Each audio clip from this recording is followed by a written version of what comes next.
Hi all, welcome back to my channel Grammar Made Easy. Good deeds are seldom remembered. Bad deeds are seldom forgotten.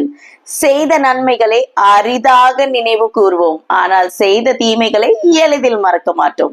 With that note, let's get into today's video. நேத்து video முடிக்கும் போது நீ இப்படியே பண்ணிட்டு இருந்தனா உன் தோலை உரிக்க போற, இத எப்படி இங்கிலீஷ்ல சொல்றதுன்னு கேட்டிருந்தேன்.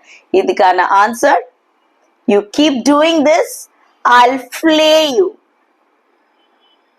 You keep doing this, I'll skin you alive. In case of you continuing to do this, I'll rip you to shreds. You do this and I'll tear you apart. இப்போ நாளைக்கான கேள்வி. கல்லஞ்சக்காரன் அவ்வளவு நேரம் கதறானே கரைறானா? அது சரி, எல்லாருமே நம்மள மாதிரியே இருப்பாங்க. நம்ம லெஜெண்ட் வடிவேலு சார் எவ்வளவு அழகா சொல்லியிருக்காரு. சரியான கல் நெஞ்சக்காரனா இருப்பான் போல. இத எப்படி இங்கிலீஷ்ல சொல்றது? இதுக்கான ஆன்சர் உங்களுக்கு தெரிஞ்சிருந்ததுன்னா காமெண்ட் செக்ஷன்ல ஆன்சர்ஸை டிராப் பண்ணுங்க.